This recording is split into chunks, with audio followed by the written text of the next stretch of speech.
Il n'est pas simplement entré en collision avec elle par accident. Il lui a donné un coup de pied, en plein centre d'une salle d'audience, devant le juge et tout le monde qui regarde. L'officier Aaron Davison, un policier blanc ayant déjà fait l'objet de 6 plaintes, a frappé une femme noire silencieuse alors qu'elle descendait de la barre des témoins. Il supposait qu'elle resterait silencieuse.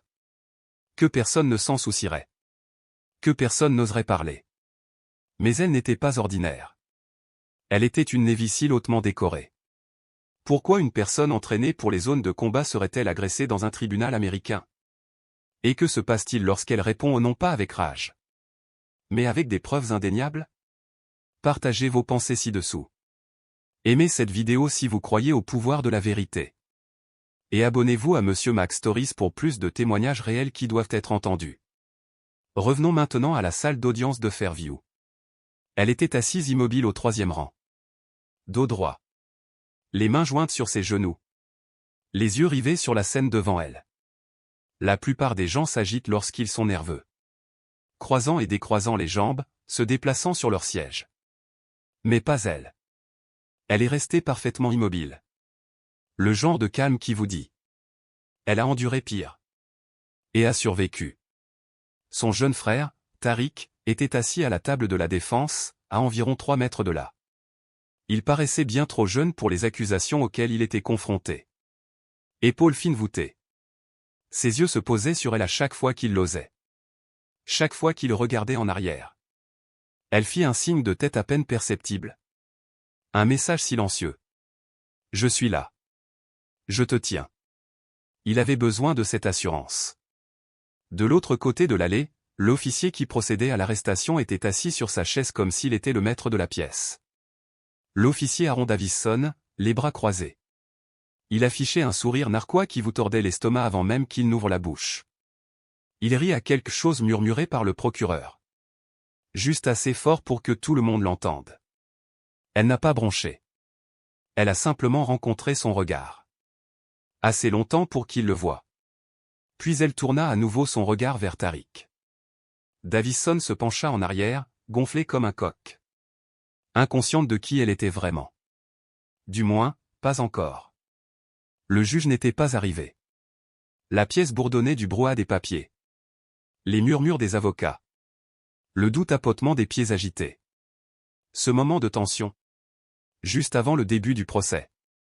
Quand personne ne veut être le premier à bouger. Flottait dans l'air. Pourtant, elle est restée calme. Comme quelqu'un habitué à attendre bien pire. Finalement, la porte s'ouvrit. L'huissier cria. Dossier numéro 6431C, État contre T.K. Carter. La pièce devint silencieuse. Tout le monde s'est redressé sur son siège. Le procureur baissa les yeux sur ses notes. Tariq se leva lentement. Le léger tintement de sa chaîne de poignet résonnant dans le silence. Ce son doux et métallique. Tout semblait réel. Pas besoin de crier pour avoir un impact. Ses doigts se resserrèrent légèrement. Sans cligner des yeux. Le juge a déclaré. Ni jeune ni vieux. Aux cheveux gris. Verts épais. Il leva à peine les yeux en s'asseyant. Puis il a tapé une fois sur le marteau. Continuons. L'avocat de la défense. Une femme âgée de 28 ans au moins. Et clairement privée de sommeil. Elle se leva et s'éclaircit la gorge. Votre honneur, dit-elle. La défense appelle son premier témoin, Madame Mia Carter. Il y eut une pause. Juste une fraction de trop long. Avant que les têtes ne se tournent. Quelqu'un à l'arrière murmura. OMS? Davison regarda par-dessus son épaule. Et pour la première fois ce matin-là. Son sourire narquois disparut. Mais rose. Pas rapidement. Pas théâtralement. Mais avec des pas doux et délibérés. Comme si elle avait déjà mesuré chaque centimètre de ce sol. Même l'huissier s'est redressé en passant. On pouvait sentir l'air se déplacer. Plus lourd. Chargé. Tout le monde se pencha, le sentant. Elle n'était pas n'importe quel témoin. Sa démarche calme et mesurée révélait. Une femme qui avait enduré bien plus que ce moment. Mia est montée sur le stand sans un mot. Son blazer toujours boutonné. Son expression reste inchangée. lorsqu'elle s'adressa au juge. Sa présence posée attirait tous les regards. Elle a donné son nom. Puis il ajouta doucement. Officier marin de première classe, Navy SEAL Team 7. Un silence s'abattit sur la pièce. Lorsque l'avocat de la défense lui a demandé de raconter la nuit précédente. Elle ne l'a pas dramatisé. Pas de théâtralité. Juste des faits. Tariq était venu la chercher à l'aéroport à 19h48. Ils sont rentrés chez eux. Un voisin a apporté de la nourriture. Vers minuit, il a développé des crampes d'estomac. Alors elle l'a emmené aux urgences. Les documents de sortie ont confirmé chaque détail. Elle parlait comme si elle donnait un briefing de mission. Précis, coupé. Pas un mot de perdu. Quand elle eut fini, elle a remercié le tribunal. Et se retourna pour retourner à son siège. Mais juste à ce moment-là, l'officier Davison s'est levé. Et balança son genou. Alors qu'elle passait. L'impact n'a pas été fort. Mais c'était délibéré. Mia chancela. Un demi-pas. Puis elle se rattrapa et resta debout. La pièce s'est figée. Le juge ne l'avait pas vu clairement. Le commis non plus. Mais tout le monde l'a fait. Surtout la petite fille assise à l'arrière. Elle se tourna vers sa mère et murmura. Il n'a pas gardé le silence à ce sujet? Pourquoi lui a-t-il donné un coup de pied? Personne n'a répondu. Mia n'a pas crié. Je n'ai pas réagi violemment. Elle a posé une main sur le banc des témoins pour se stabiliser. Puis fait face au juge. Votre honneur, dit-elle doucement. Puis-je parler? Le juge hésita. J'ai jeté un coup d'œil à Davison. Puis il fit un simple signe de tête. Mia s'avança. Toute la salle d'audience retient son souffle. J'ai sauté d'hélicoptère sous le feu, a-t-elle commencé. J'ai eu des engins explosifs improvisés qui ont explosé si près que le sol a tremblé sous mes pieds. J'ai porté des coéquipiers tombés au combat hors du terrain. Pourtant je n'ai jamais, pas une seule fois, été agressé par un policier. Pas ici.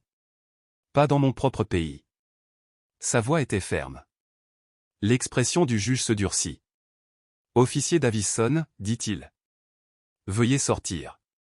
Davison hésita. Son sourire narquois a maintenant disparu. Jusqu'à ce que l'huissier s'approche. Alors qu'il passait devant Mia. Il siffla. Tu as juste fait une erreur. Sans le regarder. Mia répondit doucement. Toi aussi. Il est sorti. Les portes se refermant derrière lui. Le silence s'est emparé de la salle d'audience. Quelqu'un a toussé. Une chaise grinça. Cela a rappelé à tout le monde. Ils étaient toujours au tribunal. Mais l'histoire avait changé. Il ne s'agissait plus seulement de l'accusation de vol de Tariq. Il s'agissait maintenant de quelque chose qui venait de se produire. Enregistré. En audience publique. Une agression. Sur une femme noire. Qui avait servi son pays. Dehors. Un journaliste était déjà en train d'installer un trépied pour une diffusion en direct. Au moment où Mia s'est rassasiée. Les téléspectateurs regardaient en ligne. Au troisième rang. Cette petite fille est restée fascinée. Dans le couloir au-delà de la salle d'audience. Tariq était assis sur un banc. Épaules voûtées. Les doigts tapotant nerveusement le bois. Sa cravate s'était desserrée. Sa mâchoire tremblait. Et il n'essayait plus de le cacher. Mia se tenait tranquillement derrière lui. Les bras croisés. Elle regarda un moment. Puis s'assit à côté de lui. Aucun des deux n'a parlé. Puis, d'une voix à peine plus haute qu'un murmure, Tariq dit. Ils veulent que j'accepte l'accord de plaidoyer. Mia se tourna vers lui. Mais il ne pouvait pas la regarder dans les yeux. 3 ans si je plaide coupable, a-t-il poursuivi. Ils ont dit que je n'aurais peut-être pas de meilleure offre. Elle a attendu. Le laisser parler. Ils m'ont dit que le jury me considère comme en colère. Volatile. Que mon silence ressemble à de la culpabilité. Mia se pencha. Sa voix douce mais ferme. Tu l'as fait? Il secoua la tête, frénétique. Non, je le jure. J'étais à la maison. Tu sais que je l'étais. Je sais, répondit-elle. Mais cela ne les intéresse pas. Ce qui compte, c'est avec quelle facilité ils peuvent vous fermer la porte. Tariq cligna rapidement des yeux. « Je ne veux pas pourrir là-dedans », a-t-il avoué. Sa voix se brisa. 12 coups retentissent à nouveau. Tout comme la nuit où leur père est parti. Quand il s'est recroquevillé à côté d'elle et a pleuré. Le cœur de Mia se serra. Sa voix devint encore plus basse. « Si tu ne l'as pas fait. Et tu signes ce papier. Ce n'est pas seulement 3 ans. C'est quelque chose que tu porteras. Pour toujours. » Il s'est mordu la lèvre. Puis murmura. « Ils ont dit que ce juge n'aime pas les accusés qui répliquent. Qu'elle est dure avec les Noirs. » Mia n'a pas répondu. Son silence. J'ai tout dit. Au fond du couloir. Les portes de la salle d'audience se sont ouvertes. Pendant un instant. L'officier Davison est sorti. Faisant semblant de faire défiler son téléphone. Mais Mia l'a attrapé. Ce regard froid et calculateur. Il a tiré dans leur direction. Puis Marcus apparut. Se précipitant vers eux. Une feuille de papier pliée à la main. Et, dit-il. J'ai imprimé les journaux de l'hôpital. Ils ont des horodatage. Montrant que vous étiez tous les deux là. C'est du béton. Mia a scanné le document et a hoché la tête. Bien. Préparez-vous. Nous aurons besoin de ces vérifications avant de fermer. Marcus hésita. Puis se pencha plus près. Sais-tu qui est ce policier? Mia leva les yeux. Aaron Davison. Elle a dit, je n'avais pas fait le lien jusqu'à maintenant. Il patrouillait près de Montgomery. Marcus a continué, il y a 2 ans, vos services ont enquêté sur lui pour intimidation et fausse déclaration. Ils ne l'ont jamais inculpé, mais la situation a dégénéré. Mia regarda son frère. Il sait qui tu es, Mia. L'espace d'un instant, le couloir sembla rétrécir. Le regard perçant que Davison lui avait lancé plus tôt n'était pas dû au hasard. C'était personnel. Elle ne dit rien, mais son pouls se glaça. Il ne s'agissait pas seulement de Tariq. Il s'agissait aussi d'elle, une vendetta silencieuse traînée jusqu'au tribunal. Mia plia le papier, le glissa dans son dossier et se tourna vers Tariq, qui luttait contre ses larmes. Elle tendit la main, l'attira dans une douce étreinte et le laissa reposer la tête sur son épaule, ses bras enveloppant sa haute silhouette. Et pourtant, il était toujours son petit frère. « Tu n'es pas seul », murmura-t-elle. Puis elle leva les yeux, regardant au-delà des distributeurs automatiques et des carreaux éraflés vers les doubles portes de la salle d'audience, où des gens en robe et en uniforme parlaient de justice, mais pas toujours de la vérité. Elle ne l'a pas dit à voix haute, mais elle a pensé, ils veulent que vous vous repliez, car admettre que le système est défaillant serait trop difficile. Et se replier leur permettrait de gagner. Il était un peu plus de 18 heures lorsque Mia entra sur le parking. Le soleil était bas, projetant de longues ombres obliques sur l'asphalte. Ses talons claquèrent 2 fois avant qu'elle ne s'arrête. Un homme en costume gris s'appuyait contre une berline voisine, costume gris, coupe impeccable, posture inébranlable. « Oliver Grant », dit-elle presque avec un sourire. « La dernière fois que je t'ai vu, on descendait d'un hélicoptère à Helmand. » Il se redressa un peu, plus maigre maintenant, sa tempe striée de gris, mais ses yeux perçants, inchangés. « Je pensais que tu t'en souviendrais, » répondit-il d'une voix basse et posée. « Tu as toujours eu une meilleure mémoire que moi. » Mia jeta un coup d'œil autour d'elle. Le parking était presque vide. Une caméra de sécurité au-dessus du portail, une lumière grillée près de l'escalier. Elle fit un signe de tête en direction de sa voiture. « Tu me suis, Ro ?»« Non, dit-il. Je surveille juste tes mouvements. » Cela attira son attention. Il regarda par-dessus son épaule, puis s'approcha. « Nous avons un problème. Davison a déposé une plainte fédérale. Il affirme que vous l'avez menacé après le procès et que vous avez utilisé votre statut militaire pour intimider un officier. » Le sourire de Mia s'estompa. « C'est faux. »« Je sais, » dit Oliver doucement. « Mais c'est enregistré. Et quelqu'un supprime les images de sécurité de ce matin. » La mâchoire de Mia se serra. « Il m'a donné un coup de pied. Ils sont en train de l'effacer. Mon informateur m'a dit qu'il était en train d'être rebaptisé un problème technique. Pas supprimé, juste réaffecté. Vous savez ce que ça veut dire. Mia expira.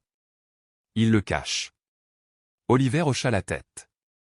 Vous vous êtes fait des ennemis silencieux. Ils restèrent silencieux. Mia finit par demander, tu n'étais pas obligé de venir. Je l'ai fait, répondit-il. Je ne crois pas à la vitesse à laquelle ça se passe. Mia aperçut un SUV noir filant sans phare. Une faible lumière rouge clignota à la lunette arrière, puis disparut. Elle serra ses clés plus fort. Ils étaient aussi chez moi hier soir. Oliver scruta la rue, cartographiant les sorties. Mia a sorti un morceau de papier et a écrit. Daniel Alt. Il était dans l'ancienne affaire de Davison. Détenu pour flânerie et résistance. Pas d'armes, pas d'antécédents. Puis il a disparu l'année dernière. Je n'ai rien trouvé dans 3 bases de données. Oliver a pris la note. Une liste, demanda-t-il.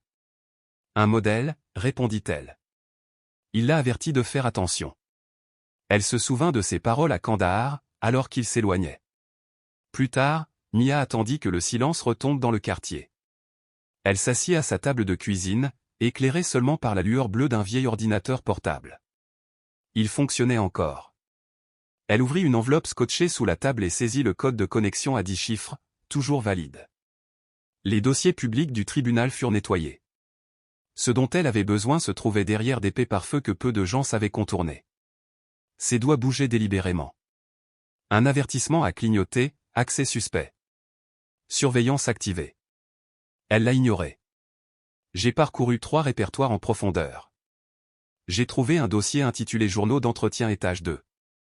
À l'intérieur, les images non montées de la salle d'audience sont apparues, granuleuses, horodatées, avec un son clair. Elle a cliqué sur lecture. Au début, seulement des bavardages de salle d'audience. Puis sa voix calme, répondant aux questions. Puis le silence. À cet instant, Mia se vit descendre du box des témoins, dossier serré à la main. Aaron Davison, debout à seulement 60 cm d'elle, ne s'écarta pas. Au contraire, sa jambe bondit brusquement, heurtant violemment sa hanche. Elle tressaillit et vacilla, mais parvint à se stabiliser. Et il a simplement souri. Mia mit la vidéo sur pause, fixant l'image figée. Il n'avait pas l'air en colère. Ni effrayé. Il semblait content. Comme s'il envoyait un message, non seulement à elle, mais à tous ceux qui regardaient. Elle expira et commença à copier les images.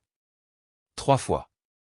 Tout d'abord, elle l'a enregistré sur une clé USB cryptée, qu'elle a cachée dans le compartiment à pile d'un détecteur de fumée cassé. Ensuite, elle l'a copié sur un disque dur portable et l'a scellé dans une vieille trousse de premiers soins rangée dans sa voiture. Finalement, elle l'a gravé sur un DVD et l'a glissé dans un livre pour enfants, le préféré de sa mère, sur l'étagère près de la fenêtre. Tous ses mouvements étaient précis et silencieux. Guidés par la mémoire musculaire vif, délibéré, entraîné. Puis les lumières ont clignoté 2 fois. Mia s'est figée. La lumière rouge de la caméra du couloir a clignoté, puis s'est éteinte. Elle n'a pas paniqué. Elle n'a pas pris son téléphone. Ni prié. Elle a simplement fermé l'ordinateur portable, l'a éteint et l'a rangé dans un bac de rangement sous l'évier. Elle a reconnu les signes, la caméra rouge, le clignotement de l'alimentation, la brève panne de réseau. C'était une opération de surveillance classique.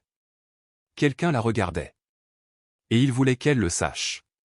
Se baissant, elle regarda par la fenêtre. La rue était étrangement vide.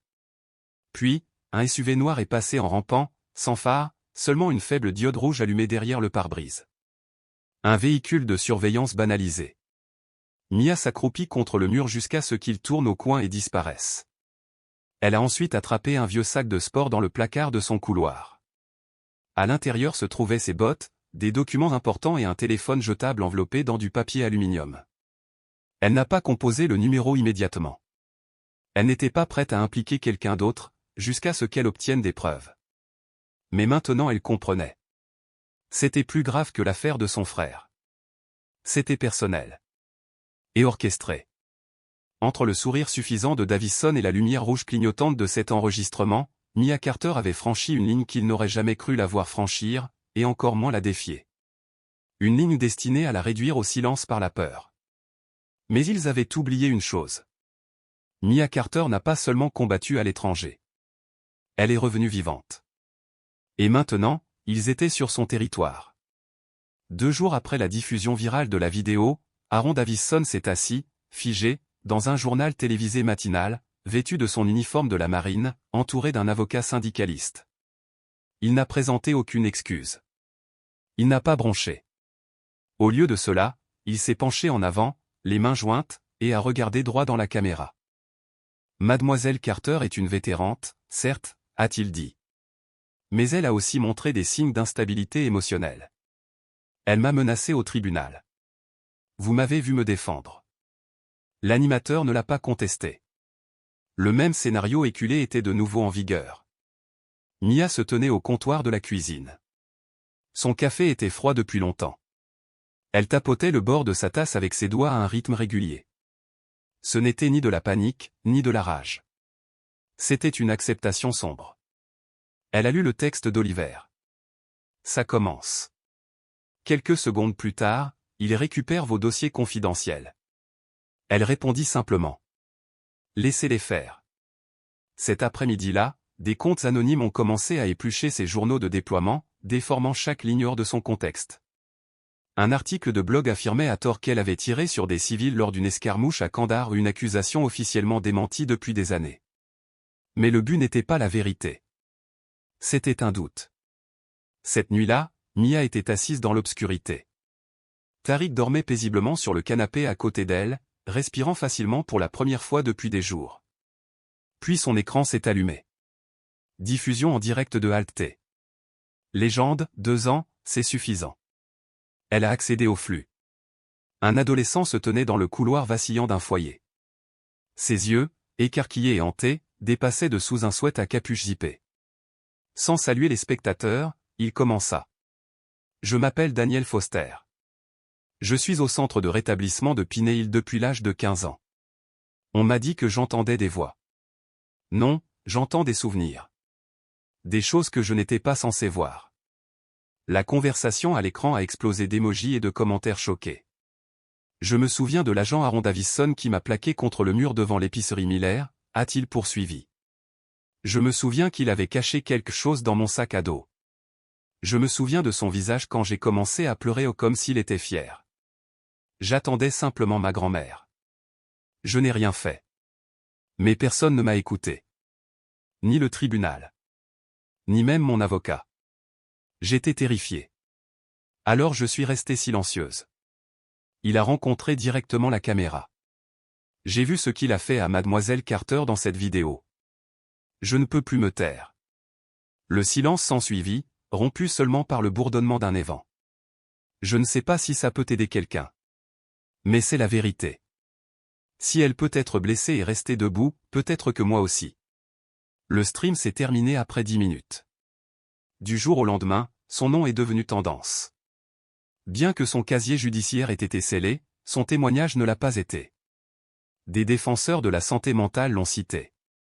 Des groupes de défense des droits civiques ont exigé une enquête sur les arrestations de Davison au cours des 6 dernières années. Un analyste de CNN a résumé la situation ainsi. Quand même un enfant silencieux s'exprime, on sait que le barrage est en train de céder. Mia n'a pas répondu ce soir-là. Pas de publication. Pas de commentaires. Juste le silence. Elle était assise sur son lit, son visage brillant dans le noir, répétant une phrase encore et encore comme un vœu sacré. 2 ans, c'est suffisant. Puis, pour la première fois depuis des semaines, elle ferma les yeux. Et se reposa. Le lendemain matin, la salle d'audience était bondée comme personne ne pouvait s'en souvenir, non pas à cause de l'affaire elle-même, mais parce que la nation avait vu l'agression de Davison aux informations du soir, décortiquée dans des podcasts, partagés par des gens qui parlaient rarement de justice. Une foule silencieuse s'est rassemblée. Pas de pancarte. Pas de chant. Juste de la présence. Certains portaient des uniformes. D'autres portaient des livres. Mais la plupart restaient silencieux, laissant leur présence en dire long. À l'intérieur, Mia était assise au premier rang. Elle ne se cachait plus au 3e rang. Plus d'hésitation. Sa posture était ferme. Son visage était indéchiffrable. Le calme de quelqu'un qui avait traversé le feu et n'avait plus rien à prouver. Tariq s'assit à côté d'elle, les genoux rebondissants. Le jeune procureur se leva et annonça, avec une résolution claire. Votre honneur, nous retirons toutes les charges retenues contre Monsieur Carter, avec effet immédiat. Un silence remplit la pièce. Le juge Kellerman hocha la tête une fois. Tu es libre de partir. Le marteau a frappé. Tariq se figea. Puis se releva. Puis il rencontra Mia. Un hochement de tête. Pas de larmes. Pas d'acclamation. Juste deux frères et sœurs qui grandissent ensemble. Dans le couloir, un journaliste a demandé, « Mademoiselle Carter, allez-vous porter plainte contre l'agent Davison ?» Mia marqua une pause. Elle se tourna vers la caméra. Et sourit doucement. « Ce n'est pas nécessaire, a-t-elle dit. La justice a déjà classé l'affaire. » Le clip est redevenu viral, moins pour le côté dramatique que pour son sang-froid. Ce soir-là, un présentateur de journal télévisé a conclu en disant « Certaines histoires n'ont pas besoin d'un tribunal pour aboutir à un verdict. Elles ont juste besoin d'être vues. » Mia ramena Tariq chez lui en silence, l'air de la nuit roulant à travers les fenêtres comme un nouvel espoir.